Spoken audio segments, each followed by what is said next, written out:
2360. Mr. President, we just spent 13 hours on motions to commit. I'm not blaming my Democratic colleagues because we had to agree to it. But anybody with a brain above a single-cell organism knows that a motion to commit has no chance of passing. So basically, we've been standing around for 13 hours. We might as well just been standing around sucking on our teeth. Now, I'd like to ask for order in this chamber. At least we can have that. There'll be order, please. Mr. President, in this bill, $1 billion is set aside to be spent by September 30th, 2027 to carry out the Defense Production Act. That's it. That's all there is. Now, I'm not a big fan of government-directed industrialization. Government-directed industrialization is when government, with its superior instincts and infallible judgment, decides to pick winners and losers in the private sector. This business gets some money, but you, Ms. Businesswoman, you can't have the money. I'm against that for two reasons. Number one, it's immoral. It's unfair to people who don't get the money, the gift from government. And number two, when government does it, when it picks winners and losers, government consistently picks losers. Now, I was against it in the prior administration. And just recently in my committee, subcommittee, we had a hearing where the prior administration handed out $90 billion in the last 76 days of its administration in gifts and loans to entities in the private sector. And I raised fresh hell. And now we're about to do it again. $1 billion. Now I am told, and that's all it says, $1 billion to be spent, period. Now, I have been told that the Secretary of Energy and the Secretary of the Interior are going to decide in their unfettered discretion who's going to get this money in the private sector. And they are both two good men. I know that both of those secretaries, I voted for them. They are total ballers. I love them to death. But when I'm in Washington, I live by this adage: trust in God, but tie up your camel. Trust in God, but tie up your camel. This bill will say they can give these gifts and grants to whomever they want, but Congress has to approve them. Now, about, an hour ago, I got a call from one of my supporters, Mr. President. And you know what he said to me? He said, Kennedy, for your own good, you need to pull down this amendment. You have to pull down this amendment. Kennedy, for your own good, you have to pull down this amendment. And you know what I told him, Mr. President? I said, Scooter, there are only two things I have to do in this world. Be cool and die. And I'm not pulling down this amendment. It wasn't right when it was done in the prior administration. It's not right now that we're in charge. This is Congress's job, and by God, we ought to do it, and I reserve my time.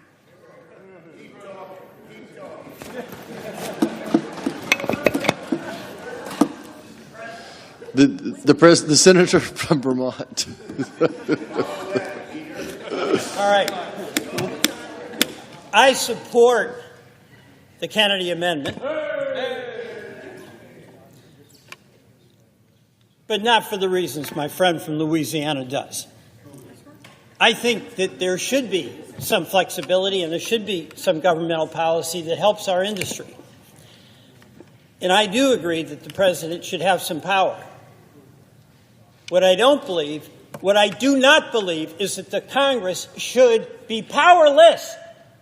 And that's what we have become, ceding our Article I authority to a chief executive, and I don't care whether it's a Republican or Democrat. The most important branch is the Article I branch because we are the closest to the people. And how is it that we have in this bill $1 billion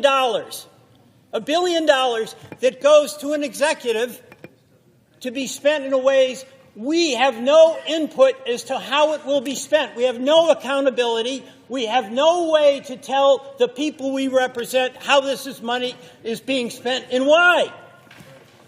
Mr. President, I believe that the biggest threat we have to this democracy is the failure of this Congress to assert its authority and accept its responsibility to make the decisions that the Constitution says is our obligation to do, and that starts with the power of the purse. I support the man from Louisiana in his amendment. I yield the floor. Mr. President, how much time do I have? Mr. President, I understand my esteemed colleague and I disagree. Okay. The senator from Louisiana has 30 seconds, and the senator from South Carolina has 4 minutes. Thank you, Scooter. I'm Mr. President. Mr. President, I appreciate my colleague's support. I don't mean any disrespect to anybody. But this town operates on two wrongs, don't make it right, but they do make it even. It's time that Congress have a say in how the money's being spent. And this doesn't say the money can't be spent. It just says Congress gets to approve it. Mr. President, I really like my good friend from the great state of Louisiana. And Scooter's cousin Bubba called me recently. And I got to tell you that there's no doubt in my mind that the importance of the Defense Production Act is undeniable. And specificity is a necessary component for us to have our oversight. And that is why this administration, unlike the last administration, has committed to making sure that we understand how the resources in the DPA will be spent.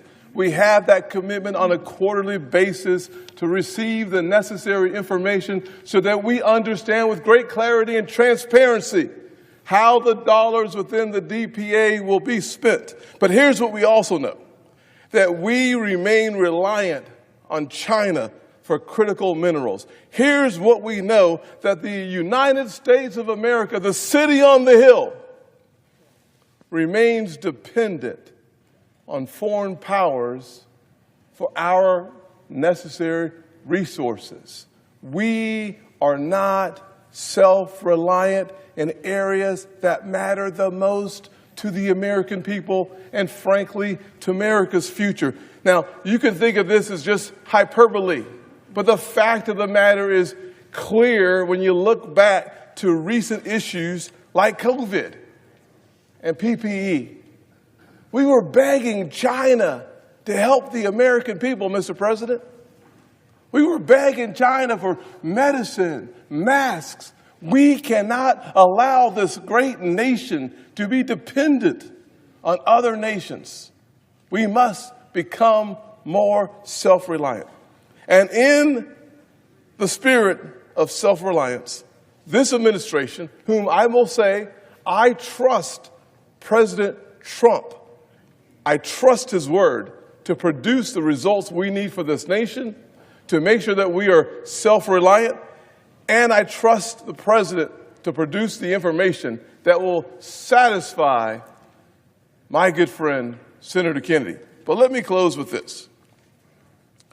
We need the DPA, and we need the funding at the levels requested.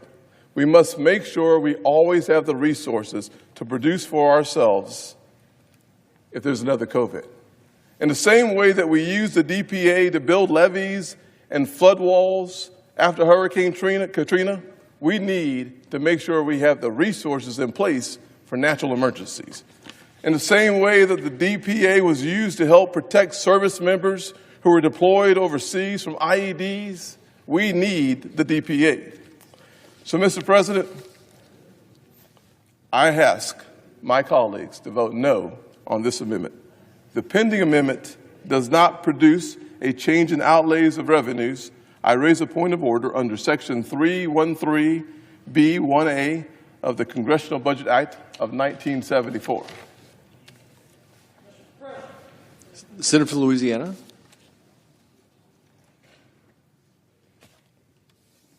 Excuse me, Mr. President. Take your time. Thank you, sir. pursuant to Section 904 of the Congressional Budget Act of 1974, I move to waive the point of order, reminding the body that I'm not striking the spending, I'm just asking Congress to approve it. And I ask for the ayes and nays. Is there sufficient second? There appears to be. The court will call the roll. Ms. Also Brooks. Ms. Baldwin.